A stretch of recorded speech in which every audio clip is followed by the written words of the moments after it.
Ladies and gentlemen, I went to Pokemon Worlds, and I want to share my experience.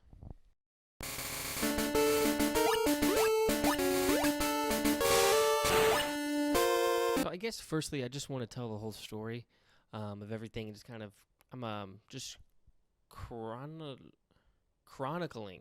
That's oh my god, I was looking for a word earlier about how to describe what I'm doing. That's the word, chronicling my time here, how it was, the different events I was able to go to and see and do, and I just wanted to share everything with you in case you didn't get to Pokemon Worlds. Maybe you want to go next year, or you're just curious what the whole experience about.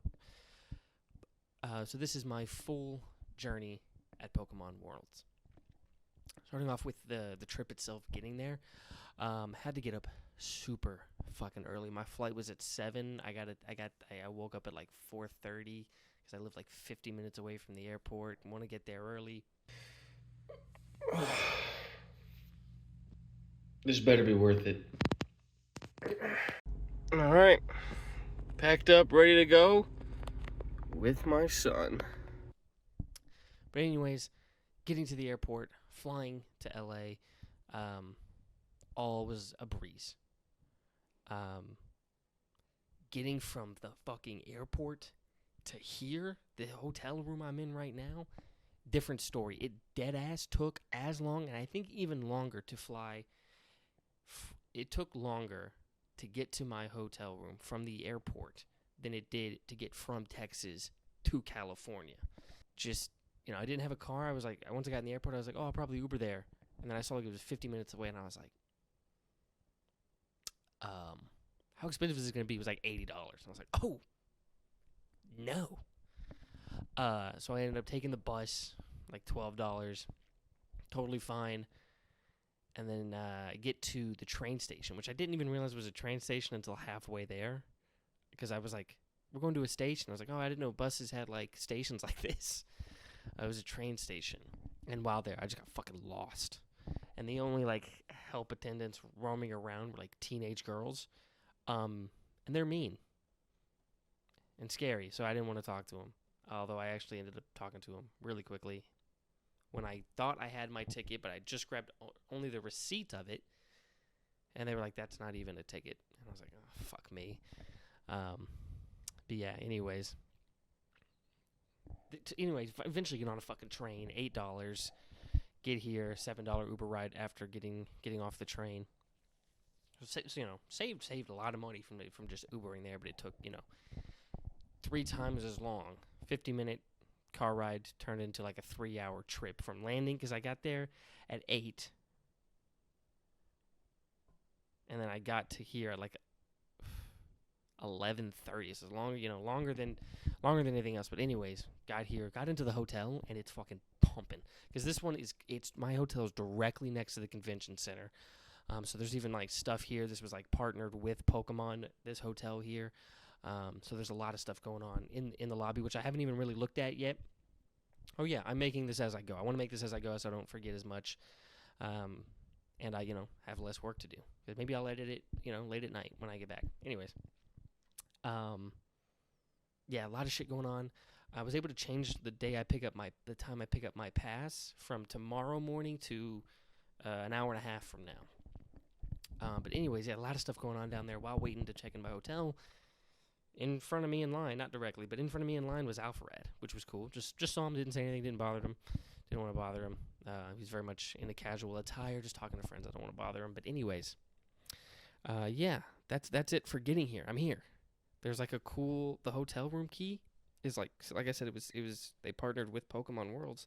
So it's a cool Pokemon Worlds, themed hotel room. This video comes out after I'm here, so I don't think there's anything. Oh, there's not even any info on here anyways. Cool. Well, besides the hotel. And I just said somebody was here, so good thing this is coming out after the whole thing. Also, let me know how the mic quality is, just for future reference. I never use this mic, so let me know how it sounds. But, yeah, I'm going to go out, see what's going on in the lobby, and see if I can go get my pass to the next thing. Oh, actually, before, you probably saw these Incineroar clips. My goal is to get that Incineroar signed by Wolfie. He's kind of the whole reason I'm here. I'm a huge fan. I just want to see him win. I would love the chance to meet him and have it signed by him. It's the only reason I brought that thing. I carried it out of my backpack because I knew it would get crushed if I put it in there because that was a bitch to pack. But yeah. All right. Anyways, to the events. Okay, I am back from a couple of things. All right, the first thing, badge. Just getting the badge. Crazy line. And mostly stood still pretty much once it started moving. It boom, boom, boom, boom, boom. But I got there like 30 minutes early for my time slot for it. So just stood there for a little while, but long ass line. But got through it pretty quickly, and then we got the motherfucker, dude. We got the badge. I'll show it because there's nothing. This is going up after the event anyways. So yeah, got the badge. Cool lanyard. 2 put pins on. I will expound upon that later. Just the one I have. So then while you're there, you get the Toad School that it showed off. The code is on the back. I haven't played Scarlet and Violet like that in a minute, but I will just to activate this. It came with that, and then what else did it come with? Okay. Then it came with 2 Destined Rivals packs. Pshing. Fuck it, let's just open them right here, right now. It's going to be kind of weird because this isn't a stationary mic I can put anywhere, so just bear with me. Alright.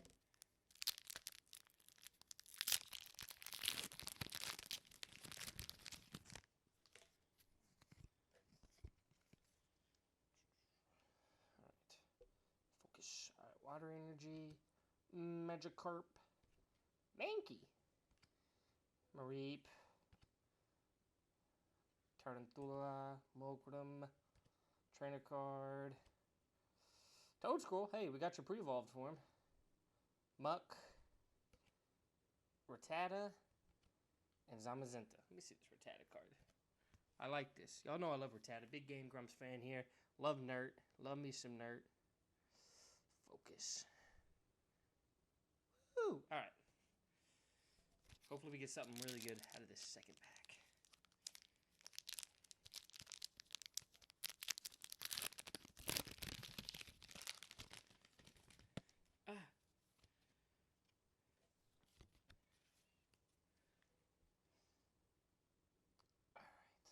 Steel Energy, Pineco, Clamperl, Ponyta, always like a good Ponyta, Scraggy, Trainer Card, Chardabuck, Porygon Z, Slugma, Skarmory, ooh, and Gorbis. Gorbis?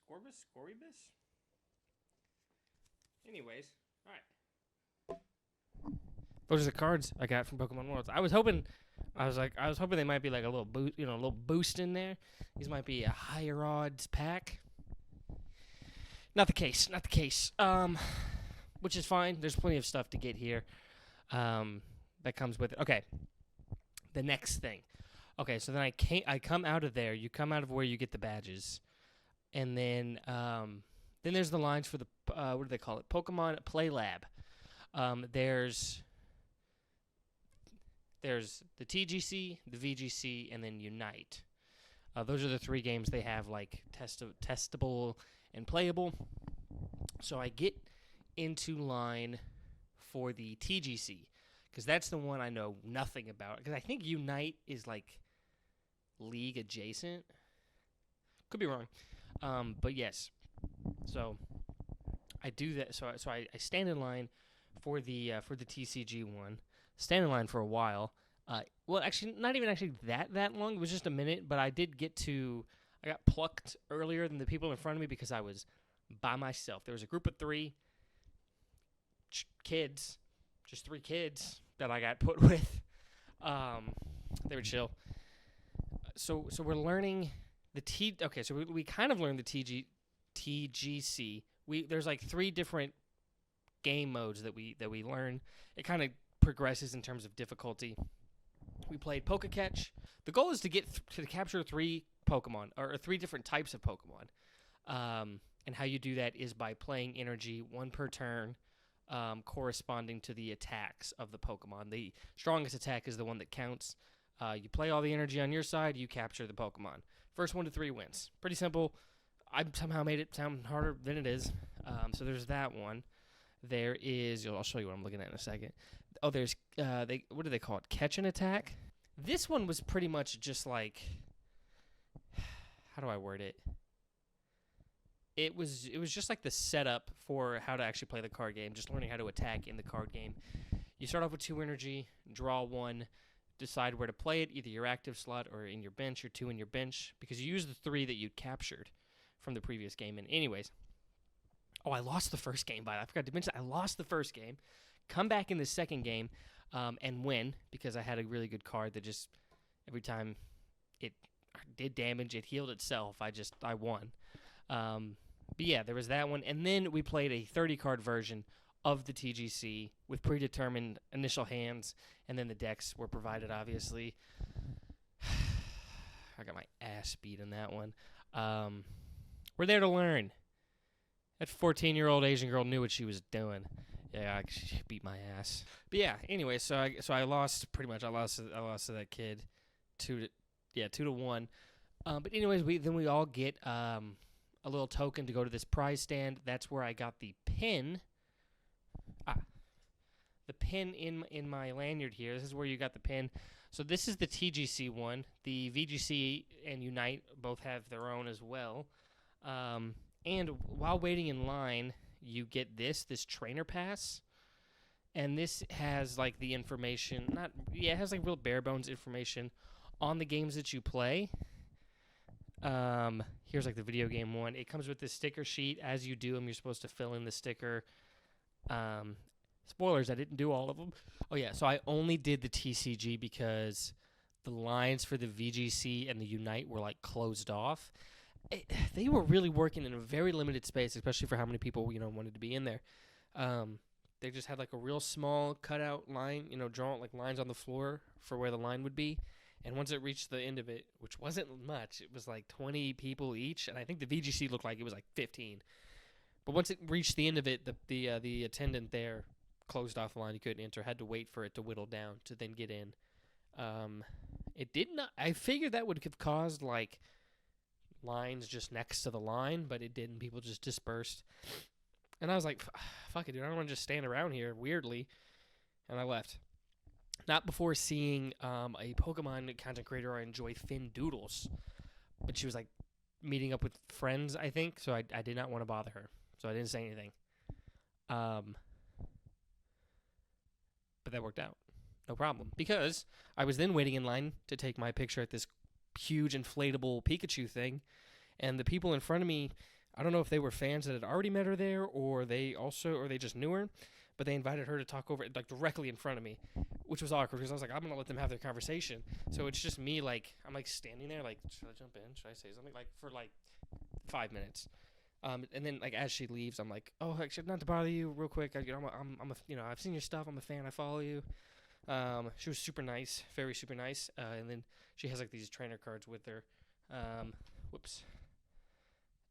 So she gave me one because I'd seen on her Instagram that she was giving these out. So if it'll fucking focus, come on, there it goes. Yeah. Does some art, talks about Pokemon. Check her out. Cool stuff. Okay, I'm happy to cut this in because I totally forgot to even mention this.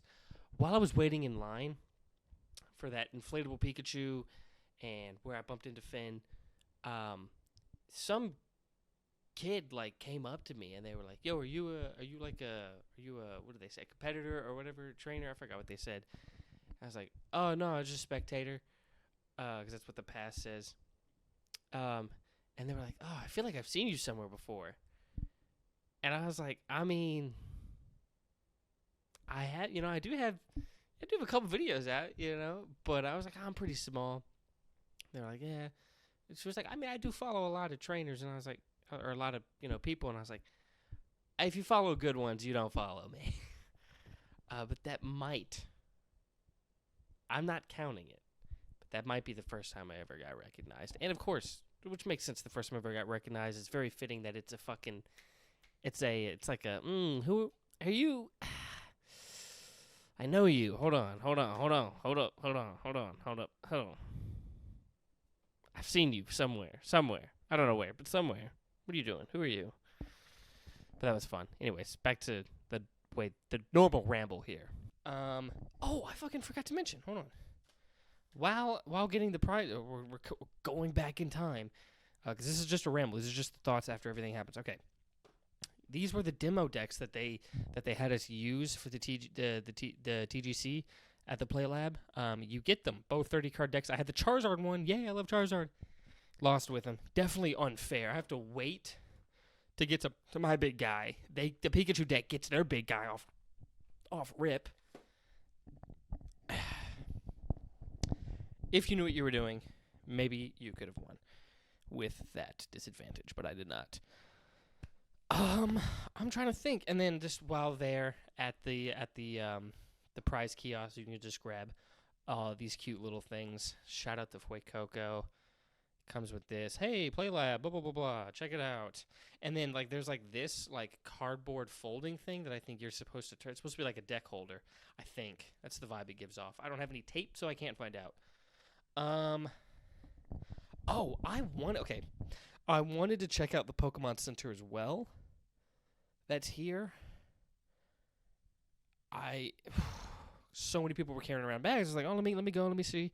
Told a friend I'd try to get him a Gengar card. I don't know if there's gonna be card. I hope there's this is the Thursday, and the official days are Friday, Saturday, Sunday. So maybe there might be more stuff tomorrow. Hopefully there's places where I can just buy cards, because I told a friend I'd try to get him a Gengar card. Hopefully I can do that. But anyways, the Pokemon Center. I never saw anywhere about signing up for a slot in the Pokemon Center. So I don't know where that's at, because it looked like there was a crazy line, and I don't even know what the fuck was going on in there. I just heard stories, whispers. I saw the bags people were carrying out. I know it's fucking wild in there, but I didn't get a chance to go in there because I feel like you need to sign up for a slot, but I don't know where you do that. I'm going to be trying to find that out after I finish recording this. Hopefully I didn't fucking miss my window to even sign up.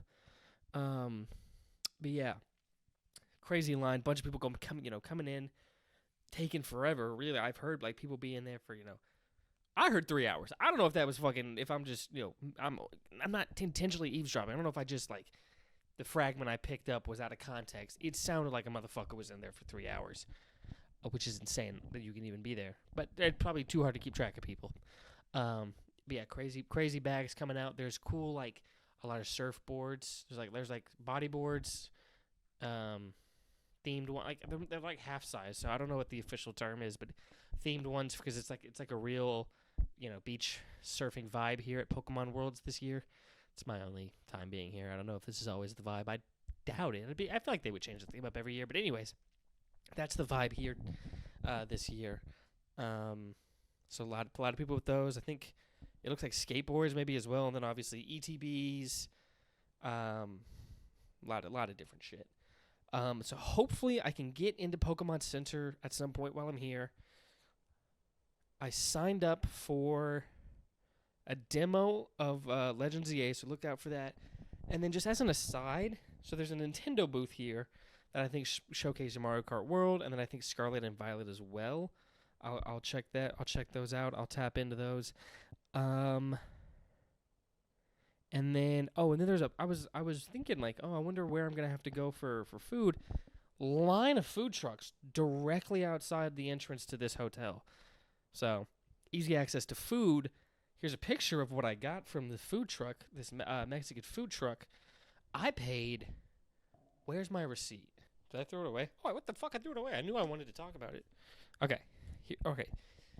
Found the receipt. Here's the plate. I paid, before tax, before tip, $26.53 for this.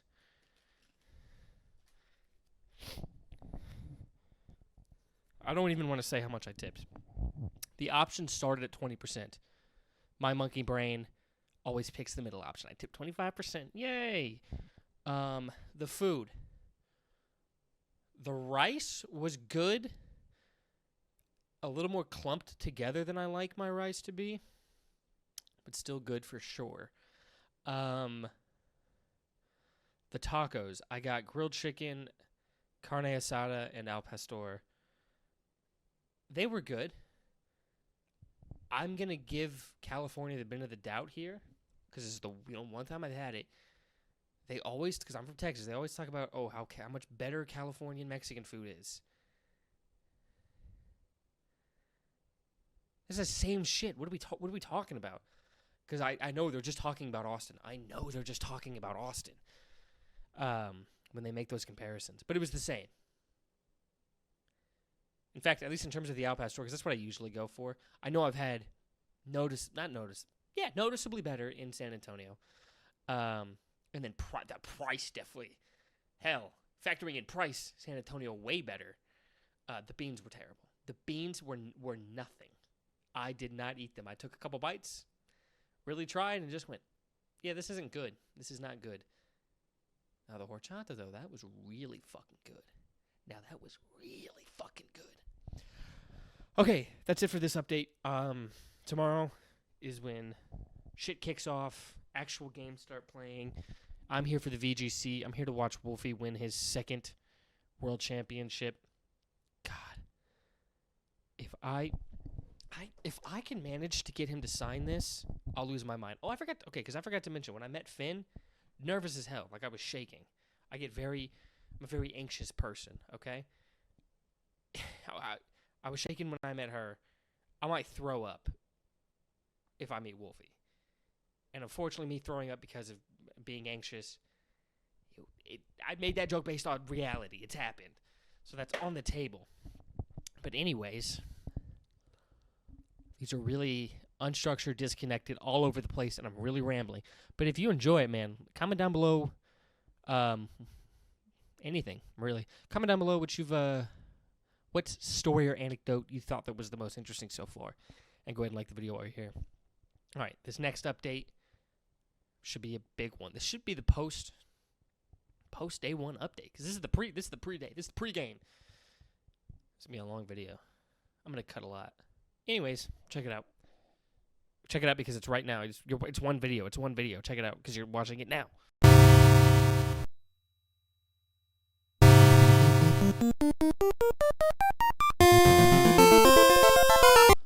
Whew.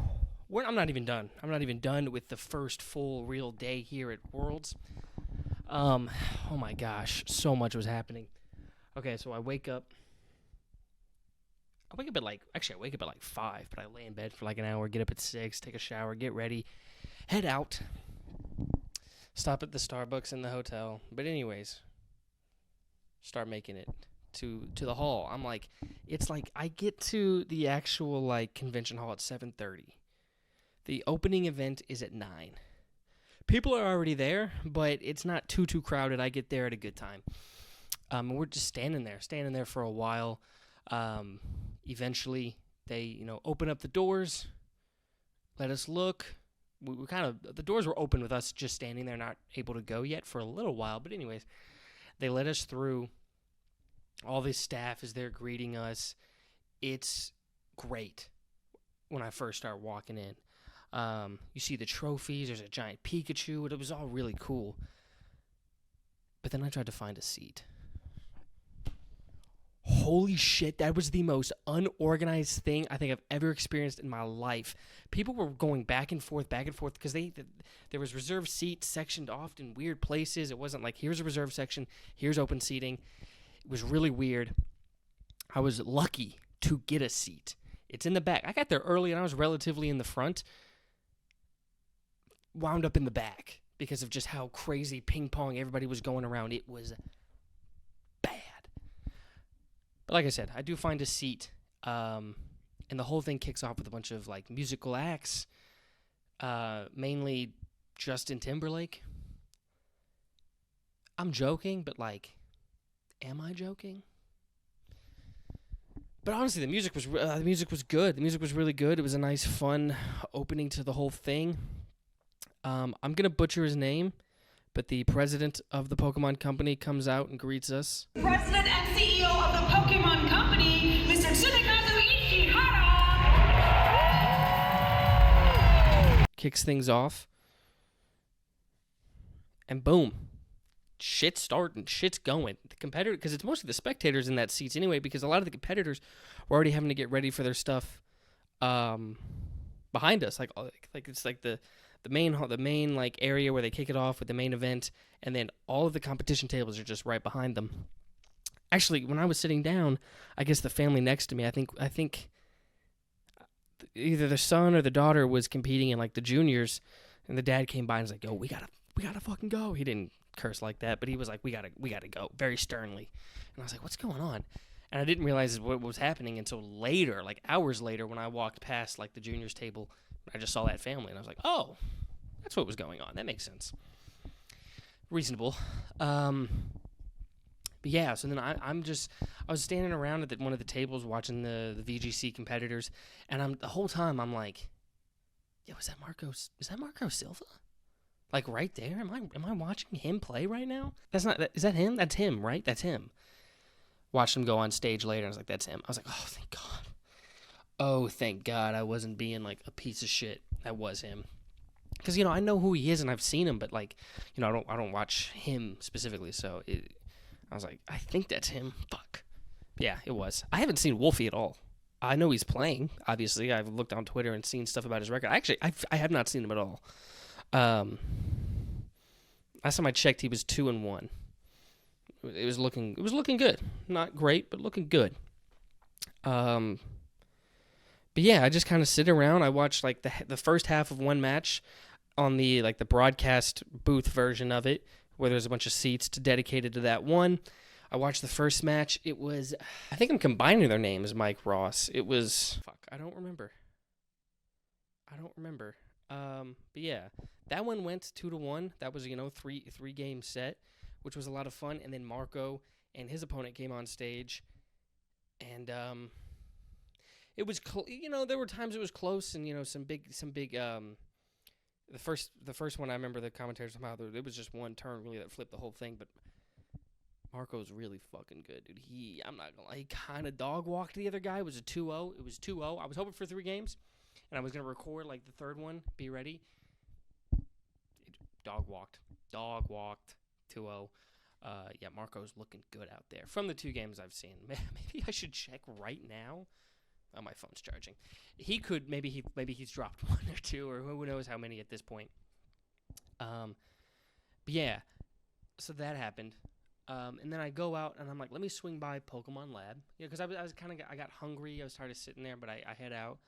I was like, I don't see Wolfie, whatever. I'm just gonna head out, see what else is going on around here. Head over to the Play Lab to try and get the VGC and the Unite pins. Fucking lines full still. I look at the VGC, it's 10 people in line. What are we doing? 10 people and you have to close it? That's fucking ridiculous. Unite has a longer area to work with, but it's still, I'm like, oh my God. Can't do shit. I did the one I really needed with the trading card game one because I really didn't know how that game worked. Now I have a better understanding of it. But Unite is still kind of I'm like, I think you're like League of Legends, right? I actually don't know. I don't know. But yeah. Anyway, so I'm like, fuck, all right. Head out. And I forgot to mention that I did look into the Pokemon Center thing. And yes, you did need to like register. And I'm like, when the fuck was this information put out? I don't remember seeing it anywhere. I don't remember seeing it when I signed up for Worlds. Maybe it was there. That actually might be where it was and I missed it. But then in the big email it sent out with my QR code to scan for my badge, and it had all like you get the app and you'll see all the events, and then here to sign up for the Legend ZA demo, and here's this. Pokemon Center heads up wasn't there. Maybe it had already like all signed up and sold out or whatever, but didn't get a chance. Didn't get to not going to the Pokemon Center. And I was thinking to myself, I was like, shit. I don't see any other stores, anything. Is it just the Pokemon Center? That fucking sucks. Walking around, like, I go eat a burger, and I'm like, which I fucking overpaid for. I don't know if I have the receipt on me. I got it on me. Burger and fry. I forgot to take a picture of it. I was going to talk about it again. It was good, though. This one was good. The fry is a little lacking, but not terrible. All right, before tax, I paid $25.94. What are we doing? What are we doing? Ladies and gentlemen, I want kids. Ladies and gentlemen, I can't afford kids. Oh, my God. again, I am going to assume that it's, the food trucks and it's by the big hotel and the resorts, so the prices are jacked the fuck up. If Californians, if this is what you're paying for food, revolution. We need one in my state. Anyways, but then, I'm like, all right, let me go check out the games again. Walk in through the wrong door. Found the fucking stores and all the vendors. Found them. That's also where, because there's one Nintendo booth right outside the hotel that's showing off, Scarlet and Violet and Mario Kart World. That's this other area. There's another Nintendo booth. That's where Legends EA is. Haven't done that yet. My time is Sunday morning. It's Friday afternoon right now. But yeah, there's a shit ton in there. There was Build-A-Bear, a bunch of different reseller type stands set up with all the plushies and cards. What else was there? That's where the kind of open to play games, all those tables were set up at. There's I need to look into it again. Apparently there's a little arcade thing somewhere, and then you can get prizes because there's a prize stand. Cool picture slot for Red versus Blue with a Blastoise and a Charizard.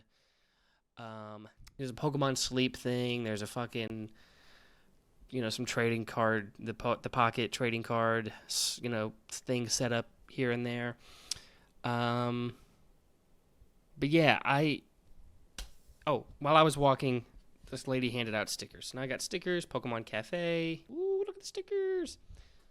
I might put the Rayquaza on my laptop. If this is a sticker, maybe I'll put this up. I don't think this is. And then this cool picture for Pokemon Masters EX. Ooh, look at that Charizard in the bag. All right. But then yeah, the vendors got my ass, dude. They got my ass, dude. I'm just looking around at cool plushies and cool Pokemon I love, and I'm like, give it here. Plus, I told a coworker I'd get him a Gengar card that he'd pay me back for. So yeah, let's show the haul. It's gonna be kind of weird to do with one hand. Let me show the tiny ones first. All right. So I'm missing two for my maybe three. I should probably get a Turtwig as well, although I haven't played with one. Because, like I said, I'm not really oh no, I haven't said this on here. I'm not an experienced Pokemon player. I just have fell in real love with. I've always kind of fucked with it. I've always liked it to a degree, but I've really fallen in love with the past 2 years. Check out my streams because a lot of it is me playing through these games for the first time. Playing through Ruby right now. Hopefully next gen I get Turtwig. We randomize the starters. Anyways, Mudsdale. Mudsbray. Mudsdale's the evolved. Mudsbray. This is one of my favorite Pokemon easily. I remember playing through. Did I have Sun or did I have Moon? I think I had Sun. It was the first Pokemon game I played since I was a kid. The first legit one as well. The first one I got the game itself and wasn't emulating. First legit one I actually played. And I remember seeing Mudsbray and being and Mudsdale and being oh, this can't be a Gen 7 Pokemon because people are saying they ran out of cool Pokemon ideas, and these things fucking slap. So I love these. These are one of my favorites, as well as, and I knew this one was Gen 7, Rockruff. Come on. Y'all know, well, again, if this is your first video of me, you don't know me, but I love the dog Pokemon. That's why I need either the Houndour or the Houndoom plush. Just one or the other. Either's fine. Me and my dog went as a Pokemon trainer and Houndoom for Halloween one year. I'm not going to show that picture. It's a bad, blurry picture. He hated the costume. Took the picture, took it right off. But anyways, there's the Rockruff. Okay, let's show this off. So I got a little Charmander plush. I have a bigger one of this exact one, I think, but there's something different. It's magnetized. Yeah, tons of people walking around with their favorite Pokemon just right on their shoulder, which is awesome. I think it does actually help a lot with the feel, the vibe of this whole thing, seeing several people with just their favorite Pokemon right on their shoulder like this. Was this way too much money for what it is? Oh, absolutely. I'm not telling you how much this was. It's $35. What? Yeah, these things are fucking expensive. I genuinely have to stop. I I'm going to let myself get a Houndoom or Houndour and a Breloom. I'll hold... fuck, maybe I do get a Turtwig. But that's really it, which is still way too much because I'm buying a house right now. I can't be spending this money. I really am. I'm actually fucking myself over financially on this trip. Anyways, then there was cards. I'm not a big card guy.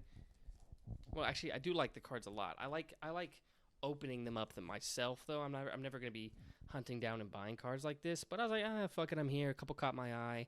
Okay, so here's the Gengar card that's going to a coworker of mine. He said $25. I found a full art one, if you don't fucking focus, for $25. And it's a sick one. Camping one's nice. Then there was this Charmander card. This set for this the Charmander Charmeleon line, dead ass, fucking amazing. Like, they all combine. Like, the Charmander's going to be looking up. There's going to be a Charmeleon up there, and then there's a Charizard. If I see the other two, maybe I cave and get them. I don't know. I really can't afford that, though.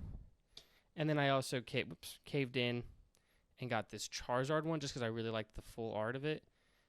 Hey, you got robbed. Yeah, maybe. I probably did. I probably am paying too much for these. Holy shit. Like, I paid too much for this camera that never wants to focus. There it is. Oh, my God. I almost missed the big one. I've been walking around with this like it's my baby. And perchance you'll like this too. If you're a real one, you get that. Squirtle! Because I've been rocking him like this in the bag. I don't even really want to take him out the bag yet, but he's wearing he's got like a hoodie on as well. It's like a Great Ball or Ultra Ball style hoodie. Squirtle! Yeah, love Squirtle. I feel bad for Bulbasaur right now. He's getting no love here, but I don't love him like I love these others too. I think Bulbasaur is awesome. I think Gen 1 is a starter chair that went 3 for 3. But I like these two more. Charmander, that line is obviously my favorite of all time.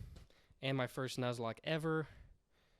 I won't say what the fate was while he's around. It wasn't good. But Squirtle was my starter in that one. Saw Alpharad again. Didn't say anything to him again. He was taking pictures with some fans. It's just like, I don't watch him quite like that. I think, I've seen some of his stuff. I think he's cool, but I'm like, I'm not going to go bother him. Visibly saw Finn again as well, but I was like, oh, all right, I already said hi. Let me not bother her. There was a bunch of picture opportunities I took. I took a picture with Snorlax. There's like a Pikachu in his friend's booth, and I guess at that moment it was just the Snorlax, which is awesome. Took a picture with them. Took a picture, like I said, with that Blastoise and Charizard from earlier. Took a picture with a Pikachu statue figure thing. Yeah, I'm having a great time. I think I'm gonna stop this recording and go check out more of the games, man. Yeah, lock into more of the game. I'll stop by Pokemon. I'm gonna stop by the Play Lab again. I'll swing by one more time and see what's going on, and then check out the games and hopefully see Wolfie play. Maybe he's the last one of the day. Maybe. I don't know. I hope so. Let's go see. Oh my God. Oh my God. Oh my God. Okay. So, watch more games. I'll be honest. I know I watched a game before watching the GOAT. So I don't even remember what happened. So I finally find a site that shows the records of everybody that's playing and what tables they're at when they're playing. So I'm able to watch games 7 and 8 of Wolfie, the final 2 games. Each game, it's losing, he's out. He needs to win these last 2 to get in. So, Game 7. Game 7, I can't tell you too much about what happened because he was playing at the regular tables, and we're all huddled. There's a big group huddled around the outer area where we're allowed to be as spectators, all just like squinting, trying to see what's going on at his screen. At first, the only Pokemon we knew for sure he had was Lunala. boom, big ass bat. We knew it was that. But anyway, someone was able to take a picture or a video, really zoom in, was able to see his team. He's running Ursaluna, Lunala, Incineroar, Amoonguss, Koraidon, and Fluttermane. I think is the 6th. So we're watching. He wins the first one. He wins the first game of the set relatively. I mean, these as easy as it might. Well, not as easy, but easy in the frame of this is Worlds. The other guy he's playing against is also playing for his fucking ability to continue going on. Pretty intense, but he wins the first one. Loses the second one. Sorry for not being descriptive here. Could not see what was really happening. We could see when Pokemon died. We kind of had an idea on the count, of Pokemon. Oh, he's up 2-1. Oh, it's 3-2 still. Shit like that. But he loses game 2. I guess I'm holding back a little bit. There's people who are able to tell what moves are going on, but it's just based off the images we could see, So some people were deciphering it better than, I could, because I do know what happens game 3. Game 3, well, I guess no, I didn't spoil anything. Okay, anyways, game 3 of the set, it's close, and I think actually, Wolfie, it would appear, obviously, positioning and, matters into setting things up. But it looked like he might have been on his back foot. Maybe again, I'll have to wait for the video to him properly explain what he was thinking at the moment. But it seemed like he might have been on the back foot, and then he has an insane read that flips the whole game. So what I think happened, from what I'm deciphering, is that he has Amoonguss and he has Ursaluna out, and he's going up against. I'll be honest, I can't really remember who he's going up against. But his opponent still has their 2 I'm really sorry. I just could not see what was going on. His opponent has his 2 Pokemon out. So what happens is Wolfie predicts that his opponent is going to predict that Wolfie's going to do a Rage Powder with Amoonguss. So I think what his opponent does is they pick moves into Amoonguss that would be better against it than what they would have picked against Ursaluna. I think this is what's. But what Wolfie does instead is he protects the Amoonguss and then Earthquakes with the Ursaluna, killing the 2 opponent Pokemon. And his Amoonguss is still alive. Huge. He ends up winning that game. He wins game 7. He goes to 5-2. And then game 8. Game 8, he's finally on the broadcast. He's finally on the fucking the big stage. Everybody's able to finally clearly see what he's doing, clearly see what team he's running, and see what his opponent is doing as well.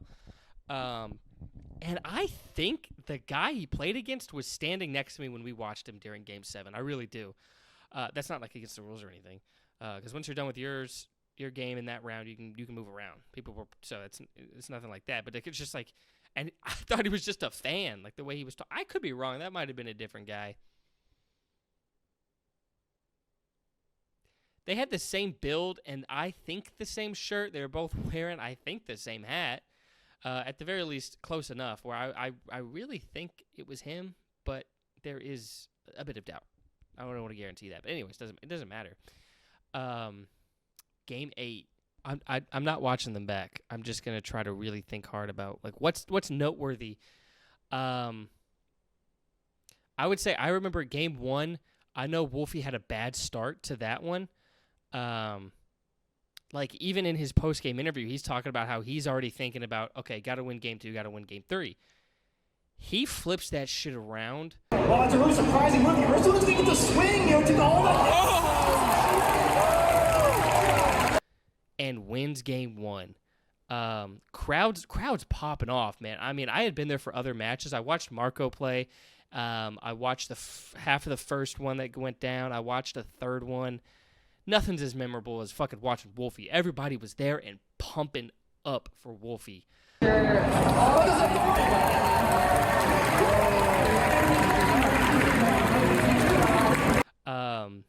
Lot of fun. Marco went 3-3 and is out. Man, that just shows how tough Worlds is. Yeah, it was all kind of a blur, just sitting there, just getting lost in the crowd, watching Wolfie play. Because he ends up winning game 1, and then he wins game 2, in convincing. No, honestly, all these games feel really close. So he wins game 2. So much damage. And of course,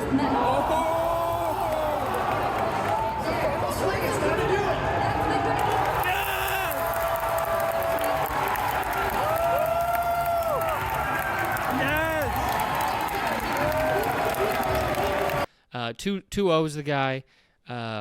Unfortunately, who was he going up against? I can't remember his name. But unfortunately, he's out. But Wolfie lives on. Got a cool post-game interview with Wolfie. He talked a good bit about his partner helping reel him in because he had a tough start to this tournament. I think he started 2-2. After I lost my second game today, it was round 4, so in the first half of the day, I was already on elimination points. And I, just feeling really frustrated, really, I think a little uncharacteristically defeatist. And I, was kind of ready to give up, to be honest. But my partner Haley got in this morning, and she kind of took me to the side, and she was like, listen, you gotta pull it together, and it kind of finished. And I was like, yeah, but, I keep drawing back matchups, and she's like, what are you worried with the matchups? You're Wolf, you're gonna win it. So, when I was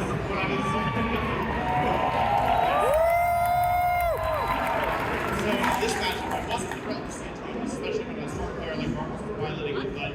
But the question that I started asking myself was, how am I going to win? Not how easy is it to win? Not how good is my opponent? Not how lucky am I getting or unlucky? The only real question that has been on my mind since that round is how am I going to win? And I'm happy to say that I figured it out now. Partner pulls him back in. He locks in. He wins the rest of the games that day and is now headed to day 2 where he needs to win the games. He needs to, I believe he needs to win both to get to top cut. But yeah, just a lot of fucking fun watching these Pokemon matches in person with a crowd. And this is the most, and a part of me feels a little disappointed that I'm not able to go in depth on what really happened. I'm in the moment. I did record stuff. I recorded both of Wolfie's matches for game 8, or both of his games in match round 8. But yeah, I mean, no one's gonna do a better job of telling you what happened than he does when his video comes out a couple years from now. But this is just for the fan experience and how the vibe is and what it feels like to be out here. So if it bothers you that I'm not articulating well enough about the battles themselves, this just isn't the video for you. But that's a valid want, and I want that, but I can't give that. I'll be looking for videos elsewhere after I'm done to be like, what was really going on? But yeah. Play Lab was full. The line's always full. Again. What are we doing? I'll try again tomorrow. Today's Friday. Tomorrow's Saturday. Okay. Yeah, try again tomorrow, man. I'll see. And then tomorrow I'm going to be hunting for, I want Breloom, need Houndoom or Houndour, want Turtwig. Some plushies. God, just look at these fucking guys, man. Yeah, that's it for today. I mean, oh my God, what a pickup. There was a part where I was feeling kind of down. There was a moment where I was like, it kind of does suck being alone here. Because I was like, man, there's not much to do. And then I find all the stores and stuff like, oh, hell yeah, cool. Retail therapy, cool. And then while watching Wolfie's match, the one where we're all huddled up together, we're talking, like me and especially these two other dudes, and then kind of a fourth guy as well, really talking about what's going on. It was all three of ours, first fucking time at an event, at a competitive Pokemon event, having a lot of fun. All got into it because of the motherfucking Wolfie, watching the GOAT. So much fun. So that was a lot of fun. Being in the crowd during round 8 really helped feel better about being out here. And the benefit to being by myself is it's a lot easier to find a seat I just need to find one little seat. And usually groups will leave a seat in between them, you know. Group A is here, Group B is here. They got one seat in between them. Let me scooch right in. Let me fill that hole. But yeah. Day one, really being out here, massive fucking success. Loved it. Loving it, man. So much fun being out here. Cannot wait to see what tomorrow holds in store.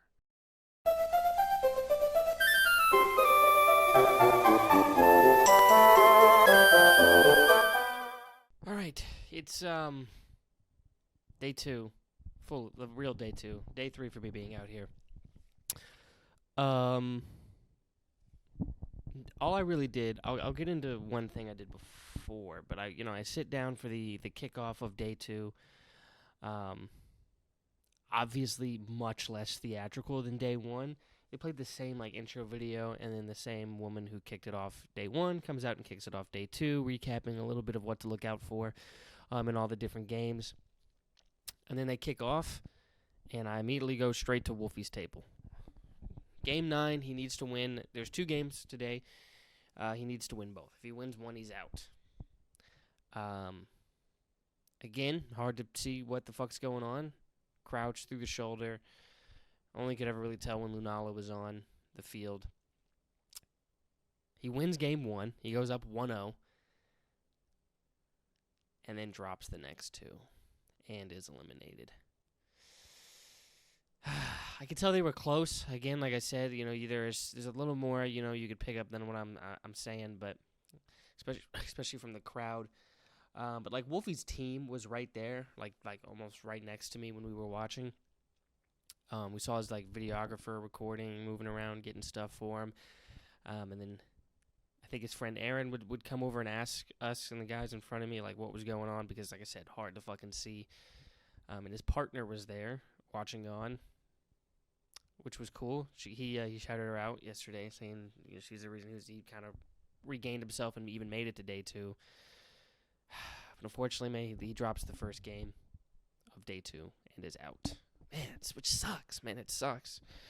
Like I said, he's why I'm here. He's why I'm interested in VGC at all, really. Getting to see him play yesterday was really cool. I got to see games 7 and 8, so I saw the highlights. I saw the highlights, man, in person.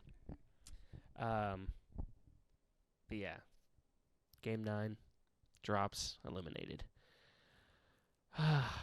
The only positive, and I didn't want this. This is the only positive I can take away is maybe now he can do some fan interactions, and like I said, maybe this gets signed, which is the dream.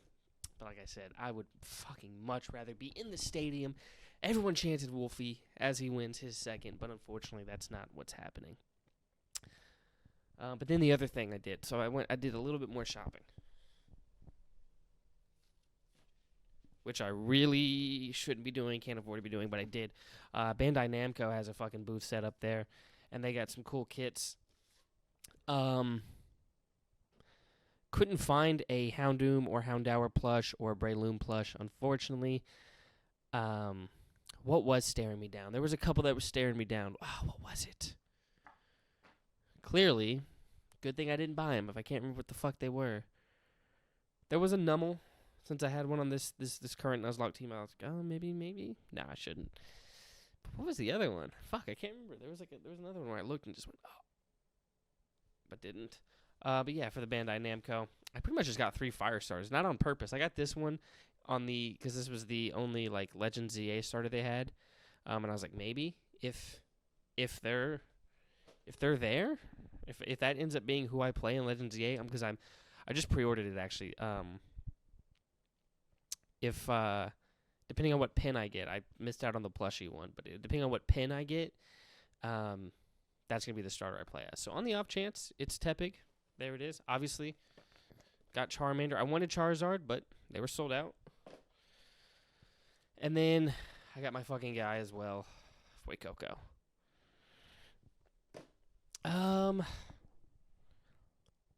That's it. Because like I said, it's actually only 10.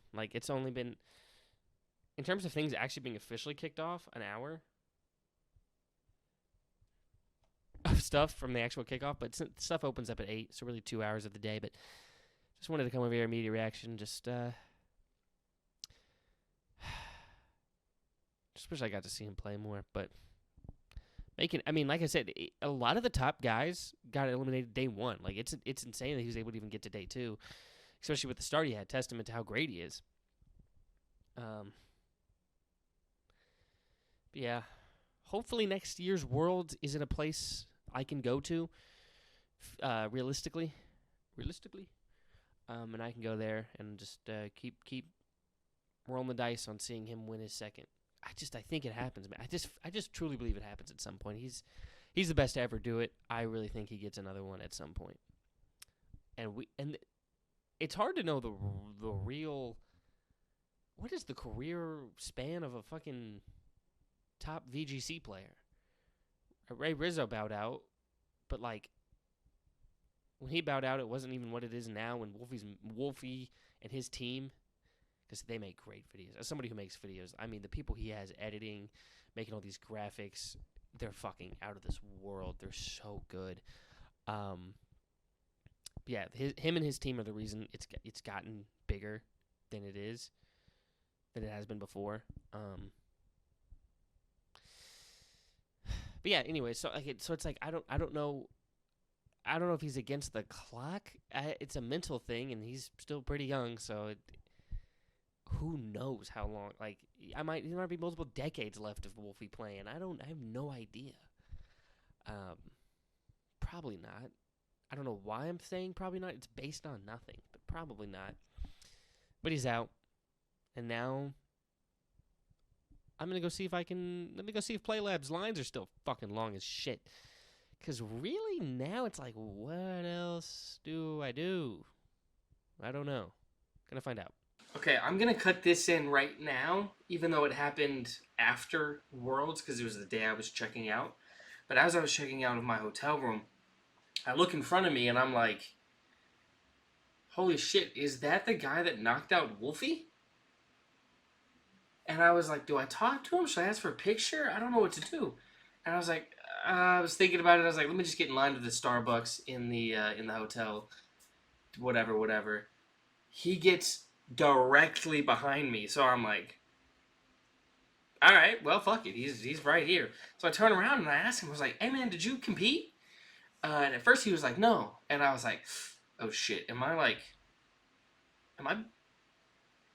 being some type of way? Oops. And then he's like, oh, no, yeah, no, I was competing. I guess I don't know if he misunderstood what I was saying, but he's like, yeah, no, I was competing. And I was like, yeah, you beat Wolfie, right? And he was like, yeah, how did you? He was like, man, how did you know, like, that was, I beat Wolfie. And I was like, I was following Wolfie around, watching him play. He said, like, yeah, one of my friends said, like, Wolfie's fans might attack me. And I was like, no, it's all love. Like, man, you played great. You should be really happy about, how you did. And I just started talking to him, like, the whole time while we were in line and then while we were waiting for our orders after. Name's Johnny. He is the Taiwan, like, national champion. Like, just casually just met him. Got a picture with him. Super cool dude. And apparently the round right after he beat Wolfie, he goes on the broadcast booth and he loses. I think he said he had a misclick.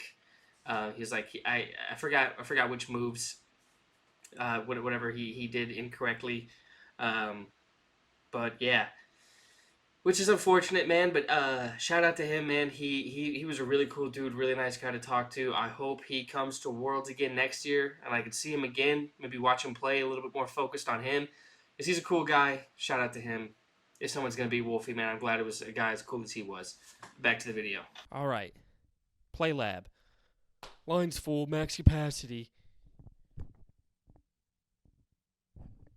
The VGC one, dead ass, half filled. What are we doing? Let fucking people into the line. Anyways, so obviously didn't do those again. Oh, I put this together.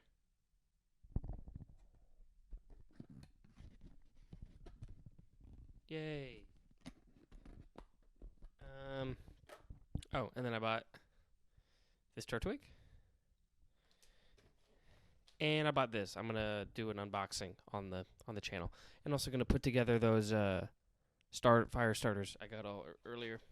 Okay. Oh, also, I already got these stickers before, but I got them again because a cute girl was handing them out this time. Oops. Okay, so watched a bunch of the top 8 and then the top 4 for the VGC side.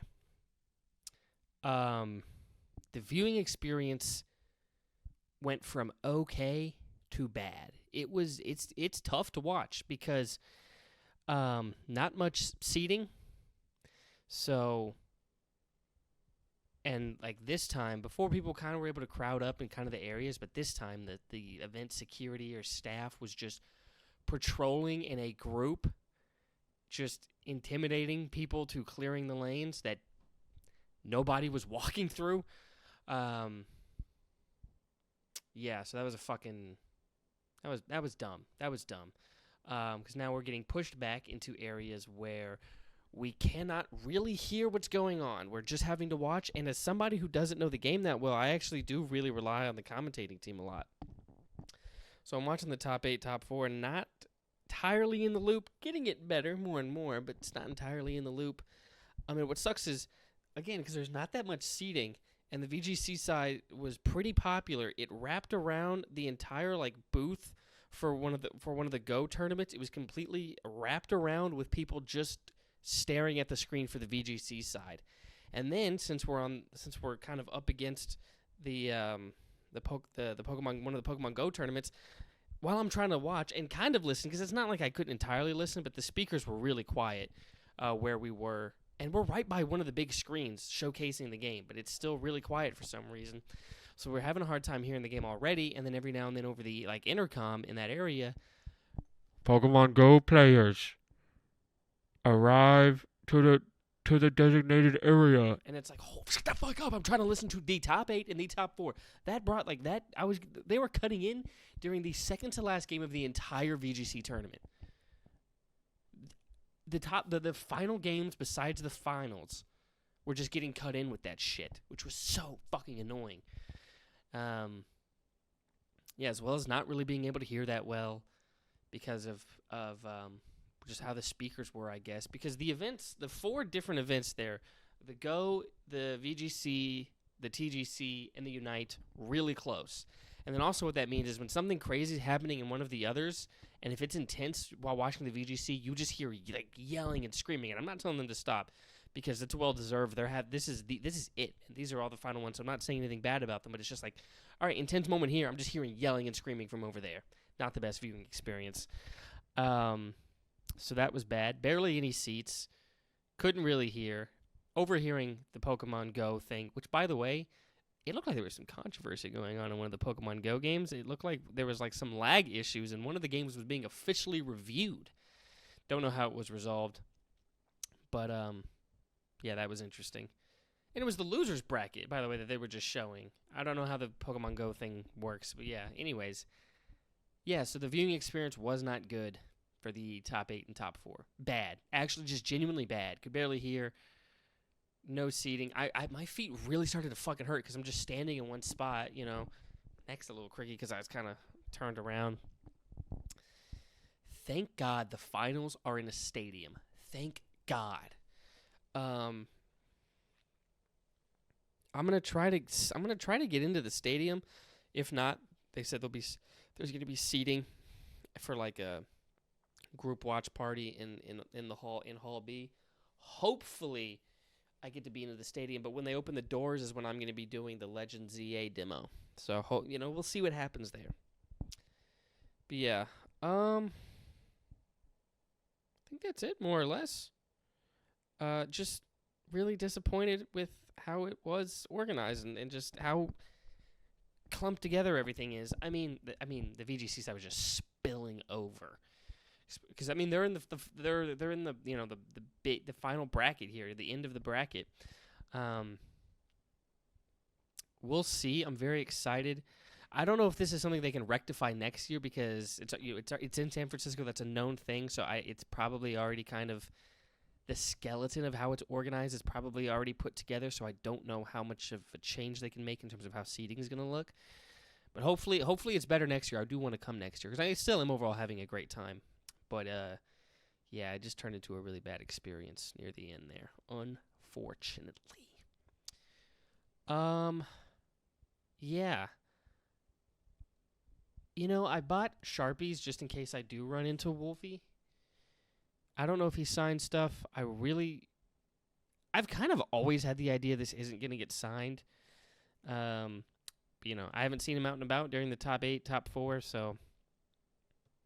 Because he's the most famous VGC player for sure. I don't know how that scales to the other events. Gun to my head, I would guess he's probably the most popular Pokemon player in terms of competitively. But we'll see. Hopefully I get to see him. And you know what? I kind of don't think I'm going to be carrying this around. So even if I do bump into him, by the grace of God, it's probably won't be signed. It would have to be... Because they check bags. I think they even stopped. You just have to go through the metal detector. But we'll see. Maybe I'll carry it around tomorrow, just in case. But yeah, that's gonna do it for today. Mostly, I'm just gonna get some food, some overpriced food truck food, and because the pricing would probably even out with either ordering it in, dashing it in, or going. I guess maybe I could walk to somewhere, but my feet fucking hurt, so we're not doing that.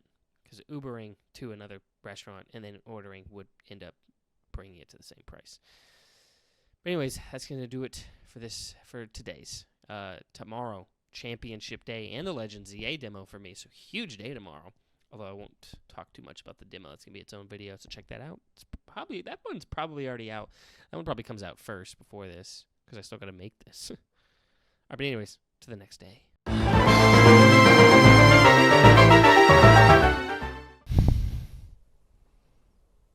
Oh my God, today was crazy. Okay, today was the day. Today's Championship Sunday, day 3 of everything. Okay, I really needed to take notes because so much happened. I mean, everything happened. Okay, so the first thing, wake up early, whatever, have Starbucks, whatever, go to the Legends EA demo. I'm not going to talk about that. That is its own video. That's getting its own video. Check that video out if you want to hear me talk about the Legends EA demo, plus something else that I will mention here. My thoughts on it. I'm very excited for the game, though. I will say it was fun. I'll say that it was fun. Very excited to fully play with the battle mechanics. That's what it focused on. But anyways, so after that, then after doing the demo, you get a bag. It's just a square here, but it also comes with this. I'm gonna unroll this, which will make things annoying for me, but it's for y'all, so appreciate this.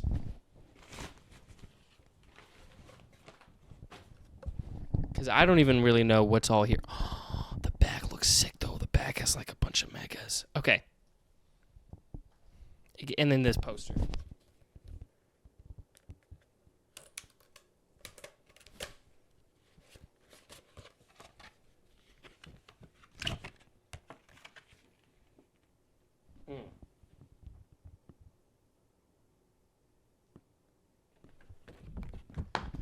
That's the full art of what the cover art is for the game, and then the back is just a bunch of megas.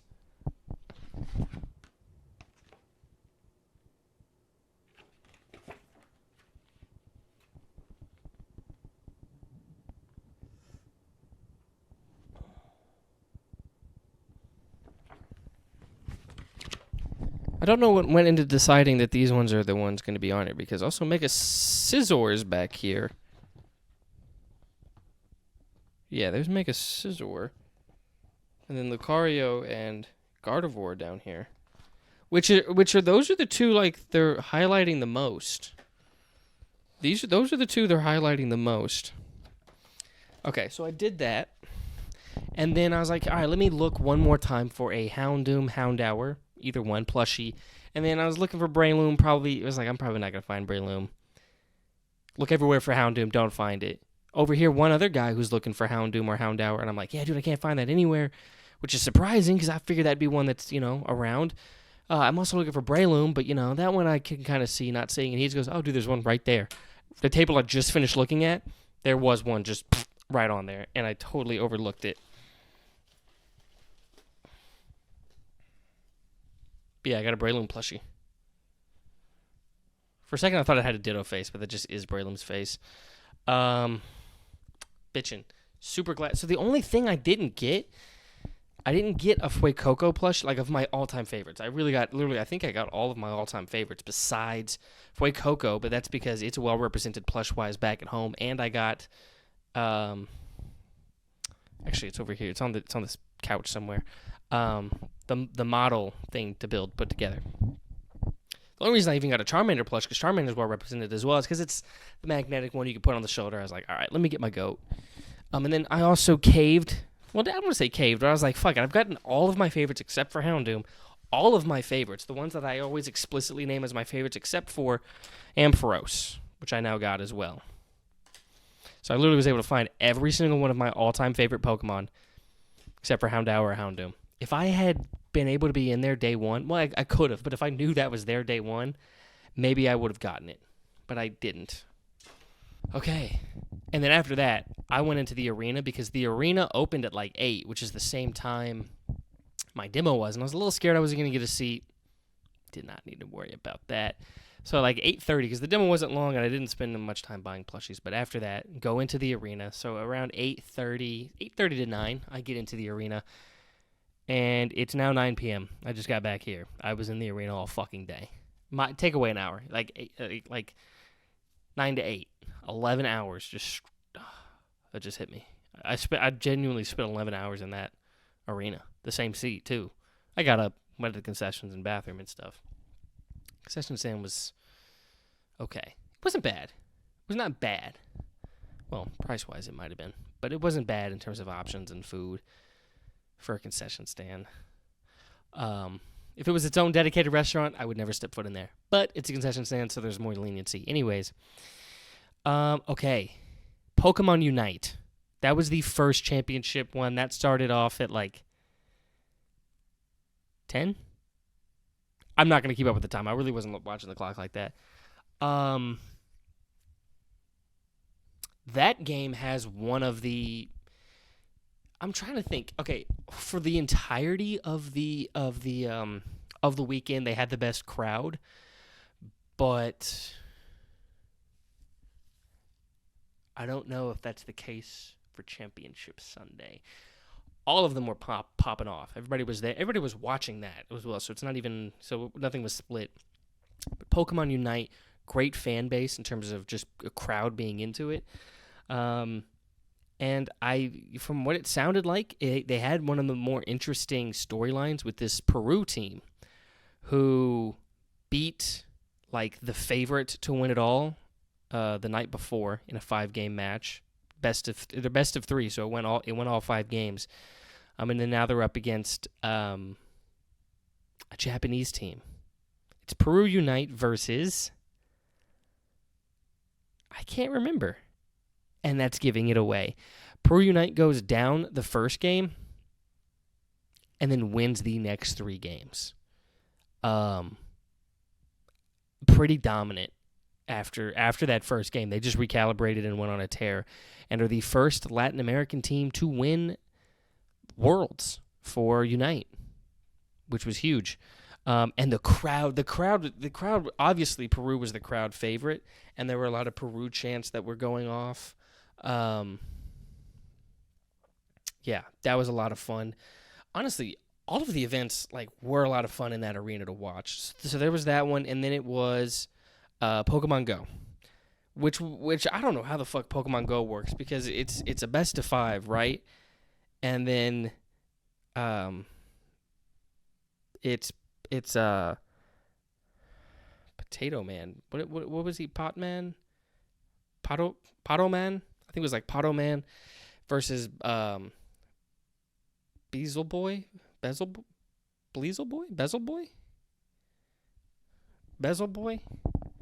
I might be getting that wrong. Bezel Boy? Bezel?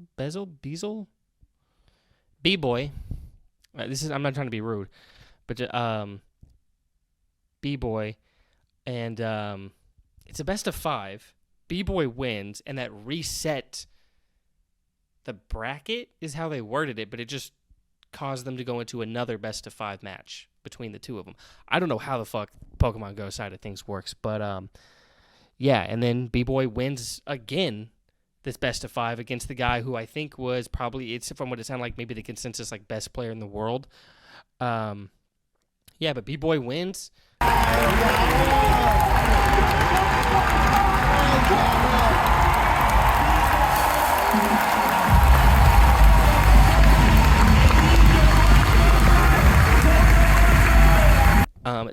That was also way more entertaining than I thought it'd be. I thought the Pokemon Go one would be kind of fucking boring and dumb, but I'll eat my words, man. That was a lot of fun to watch. I mean, the crowd was into it.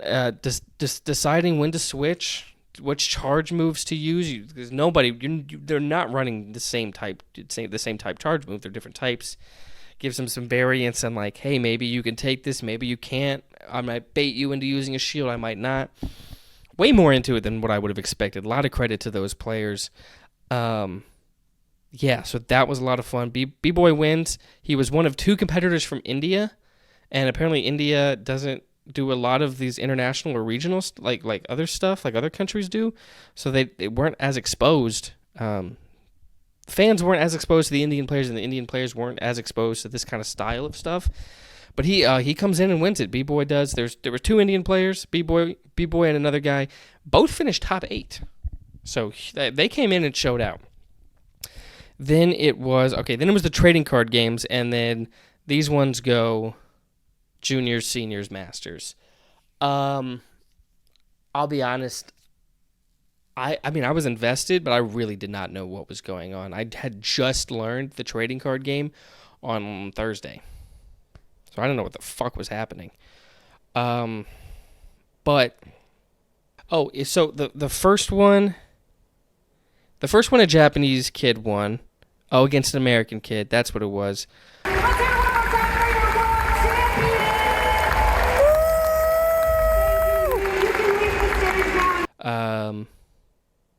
Yeah, that's it for that one. The next one was an interesting one because there was I believe, was it Spain or Brazil? I think it was a Brazilian. It was a kid from Brazil versus a kid from mainland China, which was a big deal. So this one had the best storyline, interestingly enough, because the Brazilian kid had won all the major events up until this point. He was looking for a clean sweep, the perfect season, and then the kid from China. It's the second year mainland China is being like represented or involved in Worlds. And so it's like, hey, either a first for China or the perfect season. What happens? China gets its first major win, only 2 years being a part of Worlds. So that was huge. The only way around it here is 20 damage now, and hope to finish it off later. No other attacker on Finward's board. Disrupt.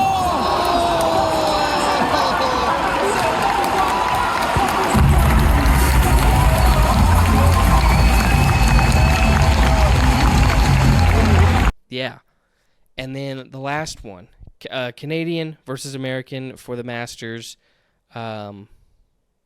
Both seemed to know each other a little bit and had played each other. And there was a little bit of shit talk from the Canadian being like, he tweaked his deck. I still beat it. And I was like, oh. And then he backed it up. He won Worlds, man. He won Worlds. I tried to get footage of like the moment stuff happened. Since I didn't really know what was going on, I was like, oh, he's still got a decent bit of, I think he still has like 4 cards left. And then the guy since I don't know what's going on, apparently he was fucked and just, seeded the match. So I was just like, what? What? That was insane. I did not know that was on the table. But then again, I didn't really know what was all on the table. I didn't know what was going on that well. Okay. Then VGC. That's what the fuck I was here for. I'm lost. It was an American kid versus... Yes, it was an American kid versus Japanese kid for the juniors. I think, was everything... No, not everything was 2-0. I think, was juniors and seniors both 2-0? But regardless, a American kid won the juniors for VGC.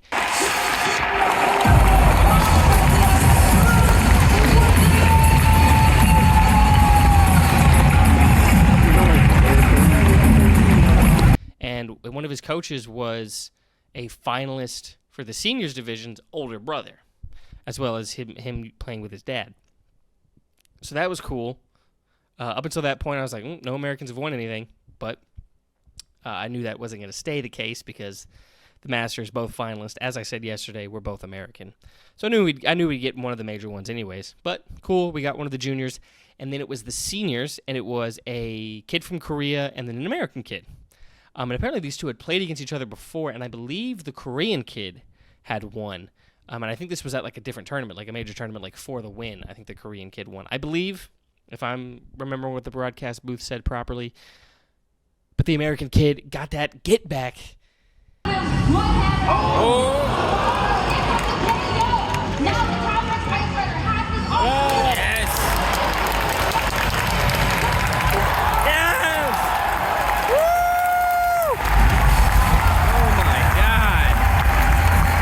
And won the seniors division for Worlds and became the first ever player, period, to win the World Championship in multiple age groups. He had won it, I think, just the last year in juniors. His first year in seniors, he wins it all. So yeah, obviously, you know what that means, baby. In VGC, the Americans won all three. First time in 10 years, I think they said. I don't know if it was 10 exactly. They may have said almost 10. But then we go into the Masters, and this was guaranteed for the first time since 2016, since Wolfie did it. An American would be the VGC Masters champion. That set was great. The first one, Gio wins handily, a little bit more comfortably. And then the second game, Gio has a pretty decent advantage. But James just makes the right plays, claws his way back, and ties up the series. And I thought, like, oh shit! After winning the first game, again, relatively easy, like with the competition, like as easy as it might be. Well, I don't want to say as easy, but like easy for that standard. And then having this nice advantage in game 2 and losing, I was like, am I watching a 28-3 comeback?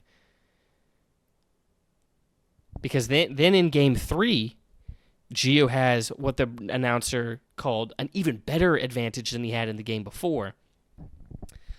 I forgot to mention. So for game 2, I want to show it.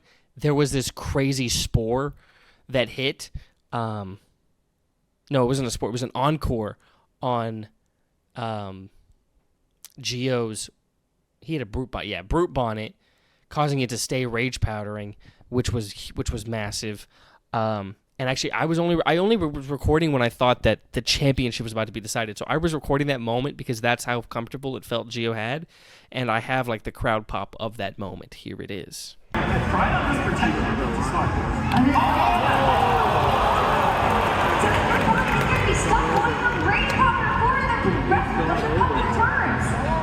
Okay, ends up being the outfit. Of course, you could have locked it into something, but it is going to be that rain powder now. I think it's still fine for Gio because now you can just keep rain powder away from the incinerator. Or I don't need faster than counters, so we'll get the knockdown onto it. You know, it will fade from a lifeline tick. Yeah. And if it fades from a lifeline tick, it means you're only going to knock down to one Pokemon. You've got either the ability to go for the close combat into the Incineroar, or to try to go for maybe a flame charge into this Shadow Calyrex. But what if that Calyrex protects? Then all of a sudden, if you're stuck with Rage Powder on this Bubonic, then there's no way for you to actually be able to deal with Astral Rock. It's out of time. Yeah, I think for Gio, it's like you go for Rage Powder in close combat right now, you knock down the Incineroar, you know that you're going to lose your Koraidon, but then Calyrex can just go for the Astral Barrages, and so James might pull this one off. It's getting so close, but Bubonic, of course, has to go for an encore with that Rage Powder, and that will direct away anything from this Incineroar. Even even Jamal was not. It was not, because that is super effective, and Koraidon, that's going to be all it's able to do for the rest of this game. It's going to get knocked down to the Rocky Helmet recoil instead. So now it's up to the Shadow Rider Calyrex for James, the last vacuum over him into the Oh my god. and bringing himself back into the series. This was like an unbelievable comeback. Like, it felt like you just had to manage your James finds the position. Because Bravado.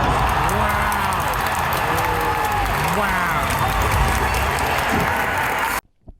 Anyways, we get to game 3 where Gio has what looks like an even better advantage than he did before. And this time he holds on. He has some great spores. He really, just I hate when sleep happens to me, but like watching it on this world stage, seeing it work, was phenomenal. And Gio, because this is his first major win, and it's in the fucking Worlds, which is very impressive. And he becomes the new world champion. And as it goes for the victory lap, this one bringing his calories down to and it's going to be the GU looking at his final victory.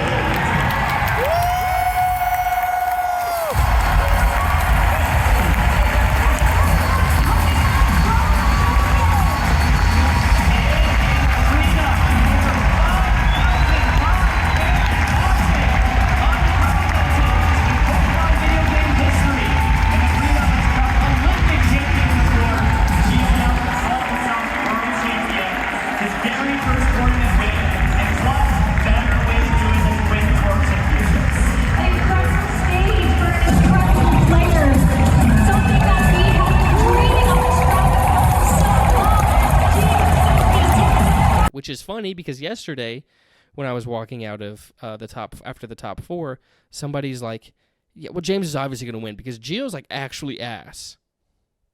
And I texted my friends. I was like, "Okay, VGC's a real sport. There's fans talking bullshit like that. A finalist, you're calling them actually ass, and then he wins, and then he wins it all. And he had a lot of fans. There was multiple signs. I definitely think some fans were with him, friends were with him. Like he's got his people behind him, which was great to see, and he was the world champion. But then we have some nice music for the closing ceremony. Oh, and I was wondering, because I've never been to Worlds before, and I'm like, I wonder who here, like, do you work locally at the Anaheim Convention Center? Like, are you somebody that the people use for things like that? Or are you used by the Pokemon Company regularly? What's going on? And like, is this a job? I don't want to be rude, but because the host for this, like the announcer woman for this, the main thing, she did a phenomenal job. But I was just like, I was just curious in the back of my head. I was like, do you work locally, and is this like one random job for you that you're doing a great job at?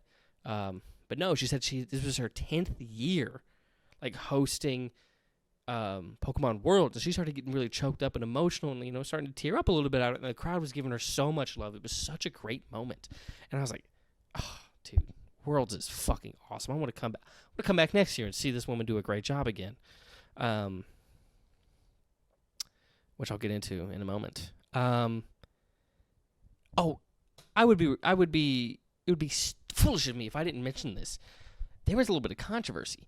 See, so I was in the arena for every single event, so I didn't know any of this was going on until a friend was asking me, "Hey, is this as bad as people are making it out to be?"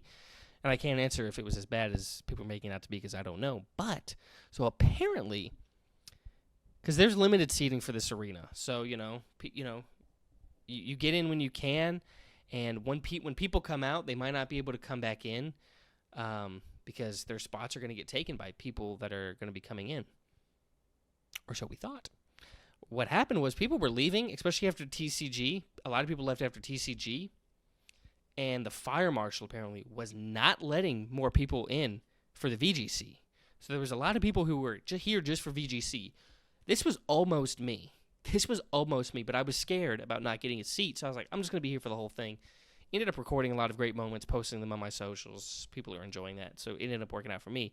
But that was almost me because I really am here just for the VGC side of things. Although Unite, I don't know what's going on. Well, actually, that one's actually a little easier to kind of get. It's about, claiming different little spots and areas, and there's different side objectives with, like, some of the megas and getting XP to evolve the Pokemon you pick. That one's actually kind of easier to just kind of walk up, follow to a degree. That was a lot of fun. Anyways, so people were not getting let in, even though there were plenty of open seats. And like during like the broadcast and stuff, they would be like, "This packed house, packed to the gills." And I'm looking around, I'm like, "No, the fuck, it's not. That whole section up there is damn near empty. There's like 2 dudes in there." So there was a lot of empty seats near the end. Still mostly full. Like, it wasn't a barren wasteland, but it was still mostly full. But, there was clear spots of empty seats.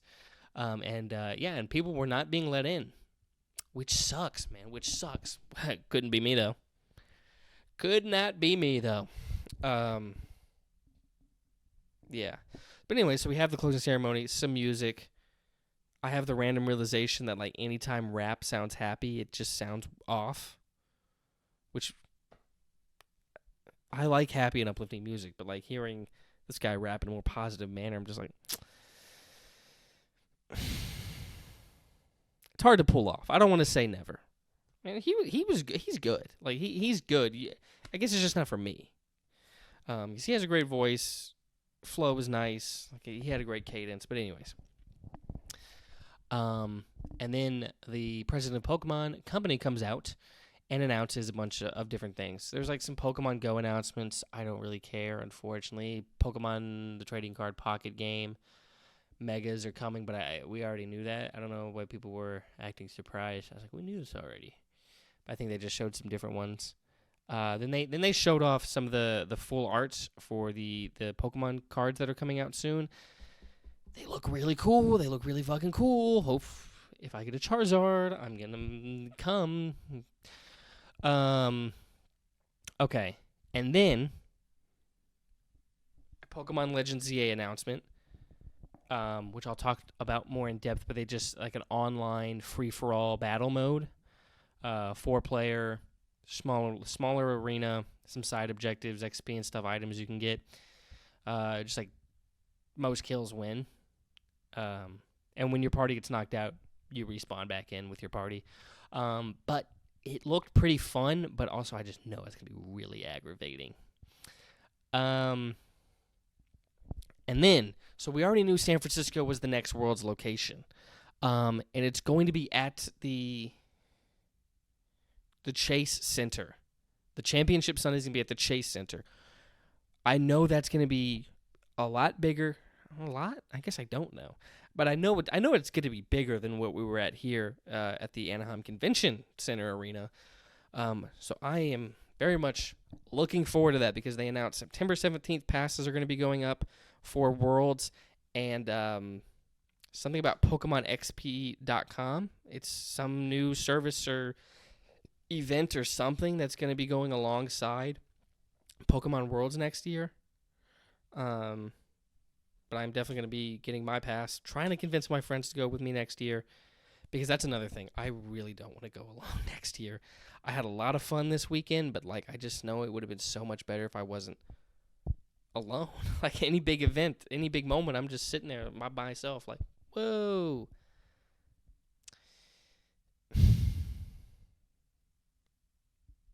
Looking around like, oh yeah, you guys are having fun and embracing. That's cool.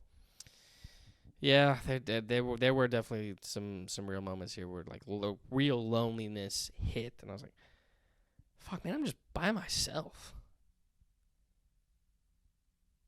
And I was sad. But the weekend as a whole was fun, and I don't regret this. And if it's don't go or go alone next year, I'm going alone again because this still was ultimately fun.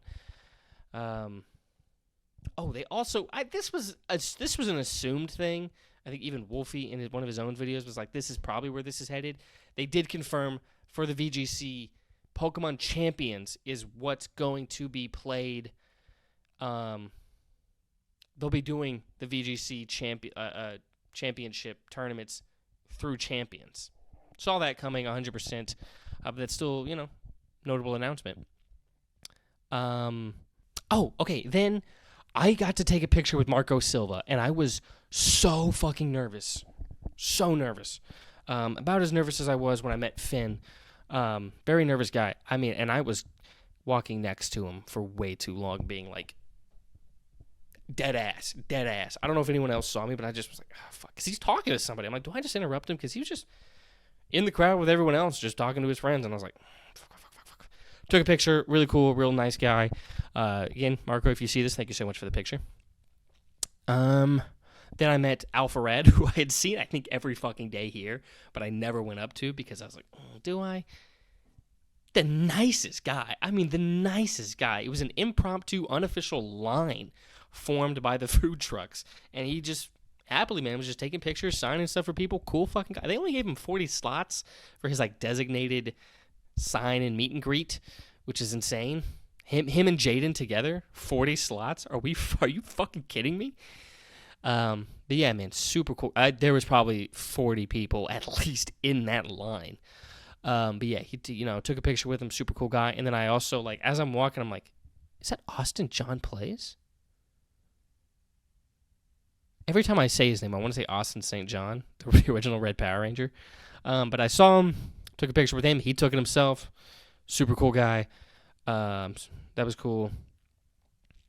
But yeah, that's the end of the event. And I kind of want to do like a little breakdown kind of thing. Okay, so I do want to talk about some of the negatives of Pokemon Worlds and maybe things they could do to improve in case I doubt anybody sees this, but in case they do.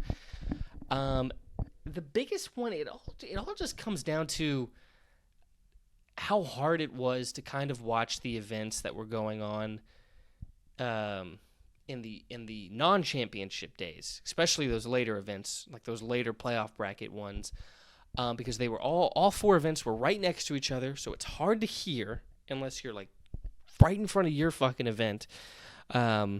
And then crowds from other events, they're getting loud, rightfully so. I am never going to be upset about the crowds getting loud. They're into it. This is the biggest event for them as well. That's not the issue, but it's just like intense moment here, yelling over here. It did hinder the experience. So all the events, they just can't be that clustered together again. There needs to be more seating to watch some of these events. I mean, like I talked about it a lot yesterday. So just rehashing on that one, especially watching the top 8, the top 4s. It was just a mess. Yeah. That's really the biggest one. How do you fix it? I don't know. I don't know what the venue looks like. So I that's another thing, because there's also like stages. Because there would be the broadcast stage. There's like the broadcast stage, and then here's the seats, and then there would be like competition tables right behind it, and it's like I don't know. It just needs to not be that all clustered together like that. Again, I don't know how the venue looks next year. So that's really the biggest one.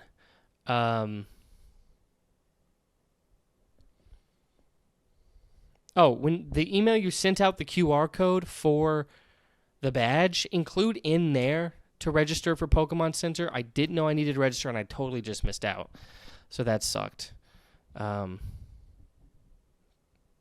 think that's kind of it though for the negatives. Like just the competitions, watching them at times was difficult. You can't. Hold on. That's another thing. I want to be able to follow certain players better. Have a better, more like a genuine dedicated app to the current standings, where people are playing, who's going to be on the broadcast booth, the broadcast one that all the tables or all the seats are geared towards.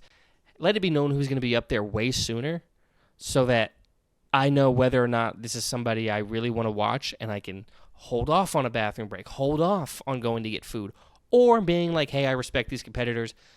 I'm really hungry. I got to go eat. I'm not trying to, because I enjoy the game. I enjoy this. I'm really learning to love the sport. I'm starting to not care who's up there name wise. Just there's 2 like high level competitors. Let me go watch. But I'm fucking hungry. I can hold off for Wolfie. I don't want to hold off for someone I don't know. But anyways, that's kind of it. Just more seats, better sound, more space in between the competitions for viewing, and then easier way to like track, manage, follow the standings in general, and then of your favorite players. That's pretty much it. Everything else was great. Although there's some stadium issues, but I just didn't experience those, so I'm not going to speak too much on those. I had a great time. At Worlds. I will be going again next year. Long video. To close the video off, Pokemon Worlds had its kinks, had its hiccups, but all in all, was so much fun. Shout out to the Pokemon Company. This was a great weekend. Getting to see all 4 of the main events, especially the championship rounds, all all were entertaining, and I honestly can't wait for Championship Sunday next year to see it all again.